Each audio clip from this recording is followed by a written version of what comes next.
बिस्मिल्लाहिर्रहमानिर्रहीम, अस्सलाम वालेकुम। इसराइल और फ़लस्तीन की जो जंग है वो आपको नज़र आएगा कि वो तीसरी जंग अज़ीम में बदल जाएगी, क्योंकि ये मजहबी जंग है और इतनी ख़तरनाक जंग अब होने वाली है कि इस वक्त बहुत बड़ी तादाद के अंदर, बहुत बड़ी तादाद में इसराइल ने वाइट फास्फोरस जो बम होता है वो इस्तेमाल करना शुरू कर दिया है। अब ये क्या है? ये असल में बहुत बड़ी तादाद में धुआं खारिज करने वाला केमिकल है। जब ये केमिकल फटता है तो 5000 फ़ारेनहाइट तक का दर्जा हरारत पैदा होता है और इसकी वजह से लोग पिघलना शुरू हो जाते हैं। यानी आप ये देखें तो घरों में बैठे हुए लोगों की मौत होती है। यानी इसी तरह जलता या पिघलता हुआ वाइट फास्फोरस अगर किसी पे गिर जाए तो सेकंड्स में इसकी जो हड्डियां होती हैं वो भी जलना शुरू हो जाती हैं और इससे बहुत बड़ी मिकदार के अंदर जहरीला धुआं पैदा होता है, जिसकी वजह से दम घुटने लगता है और इंसान मर जाता है। अब 3 तरह से ये मारता है: जलाकर, धुएं से दम घोंट कर और शदीद तरीन हरारत के जरिए। अब आप सोचें ज़रा कि अगर एक इंसान जिसने मरना है, मरने से पहले इसे शदीद दर्जा हरारत दिया जाए, पिघला देने वाला, और इसके साथ इसका दम घुटना शुरू हो जाए, इसको जला दिया जाए, तो कितना बड़ा जुल्म होगा। अब ये जो फास्फोरस ज़मीन पर पाए जाने वाले 118 केमिकल एलिमेंट्स में से एक है और सूरज की रोशनी और खुली हवा में इस वक्त जो आग पकड़ता है उसका आप अंदाज़ा नहीं कर सकते। और सबसे हैरानकुन बात यह है कि ये बैन कर दिया गया है कि कोई भी बंदा चाहे जितनी मर्जी बड़ी जंग हो, आप इसको इस्तेमाल नहीं कर सकते। इसराइल इसको इस्तेमाल कर रहा है। अब सूरत हाल जो वाज़ह हो रही है वो आपको समझ आएगी कि ये जंग क्या थी। देखिए, इसराइल ने इस वक्त जो जंग छेड़ दी है उसमें उन्होंने लिबनान पर भी हमला कर दिया है, शाम पर भी हमला कर दिया है। यानी अब वो जो जंग है, ये जो कहानी सारी अब आपको समझ आ रही है कि एक साथ ही जो हज़ारों रॉकेट्स हमास ने फायर किए उसको वो क्यों नहीं रोक पाया। और ख़ास तौर पर जो पैराग्लाइडर थे, यानी पंखों से लैस ये जो लोग थे हमास के, वो कैसे यहाँ पर घुस गए। यानी सरहद का जो टावर था उस पर ड्रोन हमले हो रहे हैं, वो उसको रोक नहीं पा रहा। इसके अलावा गाड़ियों से और यानी तीर अंदाजी के लिए मोटरसाइकिल और गाड़ियों से लोग एंटर होते हैं और सारी सिक्योरिटी उनकी दरम बरम हो जाती है। भारी मशीनरी से जो सरहदों पर रुकावटें होती हैं, बाढ़ उसको हटा रहे हैं, कश्तियों के जरिए जंगजू भेजे जा रहे हैं। तो इस सारी सूरत हाल के अंदर इन लोगों ने क्यों इस जंग को नहीं रोका? असल में कहानी ये है कि ये इस जंग को बड़े पैमाने पर लेकर जाना चाहते थे। इन्होंने इस जंग को मजहबी जंग बनाना थी। तीसरी जंग अज़ीम में ये जंग बिल्कुल तब्दील होने वाली है। इसमें आप देखें कि ईरान ने, इराक ने, यमन ने और बाकी ताकतों ने ऐलान कर दिया है कि अमेरिका अगर इस जंग में कूदा है तो फिर हमारी तरफ से इस जंग का ऐलान है। जब वो कूदेगा तो उसमें पुतिन भी कूदेगा, रूस भी कूदेगा और ये एक एक मुल्क में फैलने जा रही है। आप देख लें, तैयब एर्दोगान तक ने ये बात कह दी है। उसने कहा है कि अब कत्लेआम होने जा रहा है और इतना बड़ा होगा, इतनी तबाही होगी, इतनी तबाही होगी कि जिसका अंदाज़ा नहीं लगाया जा सकता, क्योंकि कम से कम 22 लाख लोग इन्होंने गजा के अंदर मार रहे हैं और फिर वेस्ट बैंक के अंदर इन्होंने लाखों लोग मार रहे हैं। तो अब जो सूरत हाल पैदा हो रही है, आपको उसका अंदाज़ा नहीं है कि वो मामला कितना ख़राब है। अब आप ज़रा अंदाज़ा करें कि ये गजा के अंदर तक जंग नहीं रही, ये जंग इतनी ख़तरनाक होने वाली है, इतनी ख़तरनाक है कि लिबनान तक पहुंच गई है। अब जो ख़ास तौर पर मीडिया पर गर्दिश कर रही हैं चीज़ें, उसमें कहा जा रहा है कि जी हमास तूफ़ान मिसाइल यूज़ करने जा रही है। तूफ़ान मिसाइल असल में यमन ने यूज़ किया था और ये जो तूफ़ान मिसाइल है ये ख़ास तौर पर ईरान के पास था। अब इसके बारे में अभी तक ऑफिशियली तो हमास के किसी बंदे ने वीडियो में तो नहीं कहा, लेकिन सोशल मीडिया पर उनके हवाले से बातें हो रही हैं कि वो तूफ़ान मिसाइल उन्होंने कहा है कि जी हम यूज़ करने जा रहे हैं। और तूफ़ान मिसाइल इतना ख़तरनाक है कि अगर ये यूज़ होता है तो उसके बाद इसराइल के पक्के उगेड़ दिए जाएंगे, यानी हर जगह पर उनका नुकसान होगा। यानी ये जो अल-कसाम ब्रिगेड है उसके मुताबिक तूफ़ान मिसाइल को भी हमने यूज़ नहीं किया, लेकिन ये तो अब सूरत हाल देखने वाली होगी कि तूफ़ान मिसाइल तो सिर्फ ईरान के पास होता है, उनकी फोर्सेस के पास है। यमन ने इसको पहले यूज़ किया था। तो इस सारी सूरत हाल के अंदर अगर वो यूज़ करते हैं तो ये आप ये समझ लीजिए कि उसमें इन्वॉल्वमेंट फिर होना शुरू हो जाएगी ईरान की। ईरान ने अभी तक कहा है कि हम इसमें शामिल नहीं हैं, सपोर्ट कर रहे हैं, सब कुछ कर रहे हैं, लेकिन अगर इसमें तूफान मिसाइल इस्तेमाल हो जाता है किसी तरह और ये पता चलेगा कि इनके पास ये तूफान मिसाइल कहाँ से है, तो इसकी रेंज, इसकी तबाही, ये तमाम की तमाम जो चीज़ें हैं वो बड़ी ख़तरनाक है।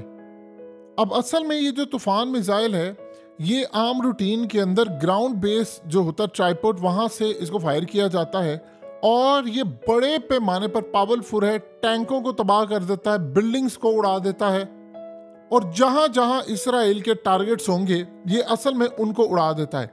अब ये बहुत बड़ी पैमाने पर इसकी यानी यूजेस जो है वो पहले भी देखने में आई है, यानी इराक, शाम और इसी तरह जो ख़ास तौर पर वो जगह, यानी मिसाल के तौर पर अल-कसाम ब्रिगेड के हवाले से कहा जा रहा है कि जो इनके पास है ये फलाना, ये माजी में कई दफ़ा यूज़ हो चुका हुआ है।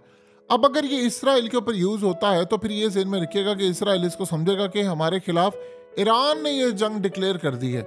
अब कहानी यहाँ पर ये चल रही है कि कल अल-कसाम ब्रिगेड ने कहा था कि एशक्लोन सिटी जो है वो आप खाली करके चले जाएं और आपके पास सिर्फ 5 बजे तक का वक्त है। वो वक्त गुजर गया, उसके बाद से अब तक वहाँ पर रॉकेट की जो बरसात हो रही है उसका अंदाज़ा भी लगाना मुश्किल है। देखिए, बहुत बड़ी तादाद के अंदर इसराइली इस वक्त मारे जा रहे हैं, इसमें कोई दो राय नहीं है, लेकिन जो वो ज़्यादातर नुकसान पहुँचा रहे हैं वो गज़ा के अंदर है और वहाँ पर जो क्राइसिस पैदा होने वाला है, ये आप समझ लें कि वो इलाका मुसलमानों के हाथ से निकलता हुआ दिखाई दे रहा है, क्योंकि उसकी सबसे बड़ी वजह यह है कि इन्होंने कहा कि हम ग्राउंड ऑपरेशन करने जा रहे हैं। एक तो ये फास्ट फोर्स बम वहाँ पर फेंक रहे हैं कि वहाँ पर जो आम लोग हैं वो तेज़ी से भागना शुरू हो गए, क्योंकि अगर कोई अपने प्यारे को देखता है कि उसके ऊपर ये बम गिरा है और उसके बाद उसकी हड्डियां भी सलामत नहीं रही तो वो वहां पर नहीं रहेंगे। ये असल में जो कहानी है, इसके मुताबिक वहां से उनको हिजरत करना पड़ेगी और वो निकल कर जा रहे हैं। अब खास तौर पर गजा के अंदर सिर्फ 12 घंटे का फ्यूल बाकी रह गया था। उसके बाद उनका जो पावर प्लांट है वो मुकम्मल तौर पर काम करना बंद कर देगा। बाहर से ये एड आने नहीं दे रहे और कह रहे हैं कि जो बाहर से ट्रक आएगा हम उसके ऊपर मिसाइल दाग देंगे, यानी उसके ऊपर इवन के यूनाइटेड नेशन ने कहा है। अब तो यूरोप के अंदर वो लोग खड़े हो गए हैं कि अगर इन्होंने बदला लेना है तो ये वहां पर आम लोगों के साथ क्या करें। देखिए, असल में ये सारा गेम प्लान था, ये सारे मिले हुए हैं, यूरोप के लोग मिले हुए, इनको पता था कि ये हमला होने जा रहा है। कोई इस बात पर बात करने को तैयार नहीं है कि इसराइल को इतनी बिलियंस ऑफ डॉलर्स की इमदाद मिलती है, इसराइल के पास टेक्नोलॉजी है, दुनिया के सबसे बेहतरीन इनके पास स्कैनर्स हैं, इनके पास इंटेलिजेंस एजेंसी है, इक्विपमेंट्स है, तो इनकी ये तमाम की तमाम चीज़ें फेल कैसे हो गई, जानबूझकर फेल करवाई गई।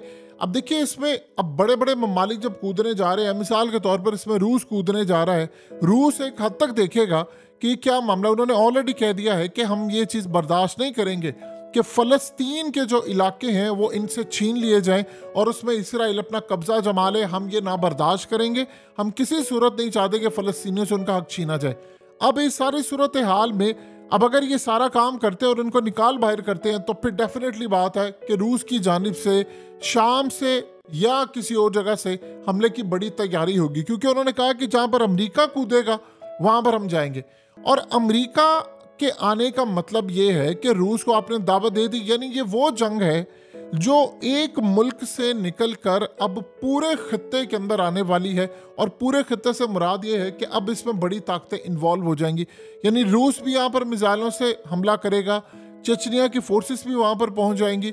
उसके अलावा मुसलमानों का इम्तिहान है। अब आप ये देखें कि अगर 22 लाख लोग हिजरत करेंगे, 22 लाख लोग, उसके बाद ये लैंड तो आपके हाथ से चला जाएगा। यहाँ फिर अंदाज़ा ये करना है कि ओआईसी या जो मुस्लिम कंट्रीज़ है वो क्या कर रही हैं बैठकर, क्या वो इंतज़ार कर रही हैं। आपने कहा कि जी हमारी हमास से लड़ाई है, जी हमास वहाँ से हमले कर रहे हैं, फलाना कर रहा है, तो आप बताएं कि ये जो खंडर बना दिया है आपने पूरे का पूरा फ़लस्तीन, और इस पर कोई इंटरनेशनल मीडिया में बात करने को तैयार नहीं। यानी आप सोचें कि इंटरनेशनल मीडिया आपको ये कहता है कि जी नहीं, उनके मारे गए हैं। इसराइल के बहुत सारे जो लोग हैं वो कह रहे हैं, सवाल उठा रहे हैं कि हमारे लोग मारे गए हैं। मिसाल के तौर पर देखिए, 2000 से ज़ायद अब इसराइली वहाँ पर मारे गए हैं, यानी उनकी खाली अगर फौजियों की तादाद देख लेंगे तो 200 से ज़ायद मारे गए हैं। लोग वहाँ पर एक ही बात पूछ रहे हैं कि आप सिर्फ हमें इतना बता दें कि आपकी सिक्योरिटी नाकाम क्यों हुई थी, आपने इनको पकड़ा क्यों नहीं, आपको हमले का भी पता था, आपको तमाम चीज़ों का पता था। तो वो अब बात खुलकर सामने आ रही है कि उनको पता था, लेकिन वो इस तैयारी में थे कि ये हमला हो जाए और इसके बदले में हम सारे का सारा फ़लस्तीन जो फतह कर ले एक ही दफ़ा, फिर उसके बाद हमारा वो ख्वाब पूरा हो जाए। लेकिन इस सारी सूरत हाल में ज़हन में रखिएगा, अगर गजा गया हाथ से तो मस्जिद अक्सा बचाना बहुत मुश्किल हो जाएगा।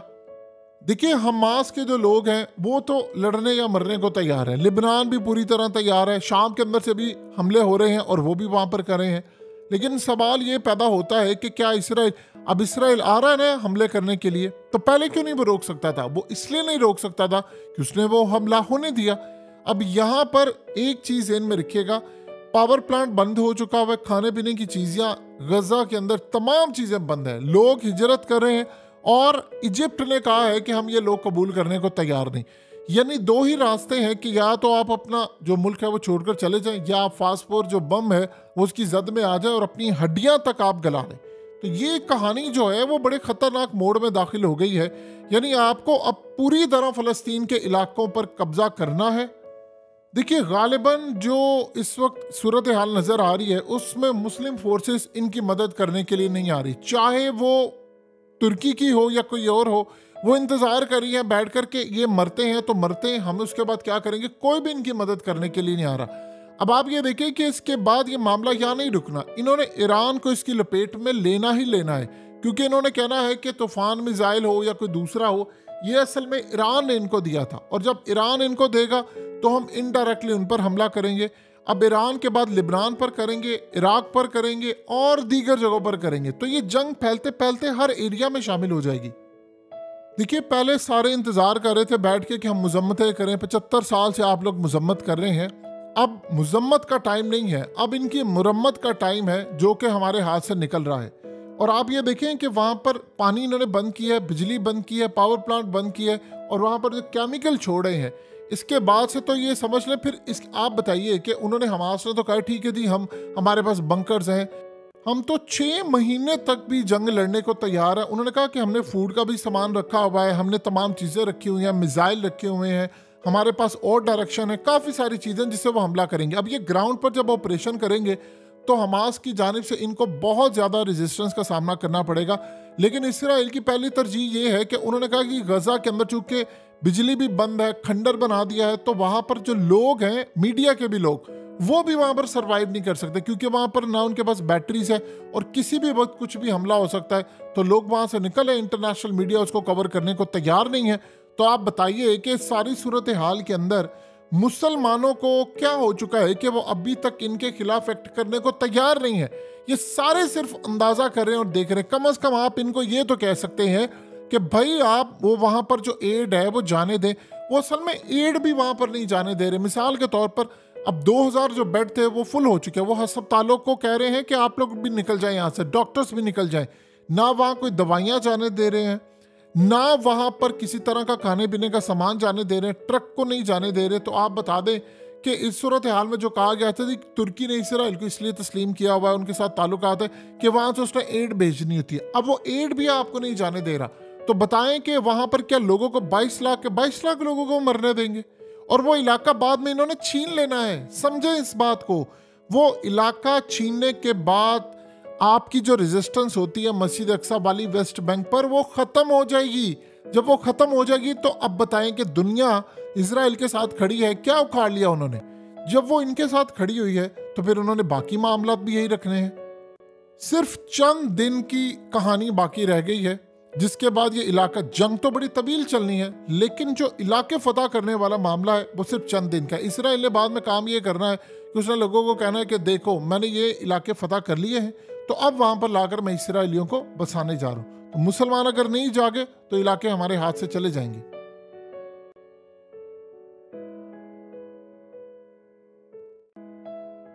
हकीकत टीवी को सब्सक्राइब करना मत भूलें, वीडियो को लाइक करें, शेयर करें और कमेंट सेक्शन में अपनी राय का इजहार ज़रूर करें।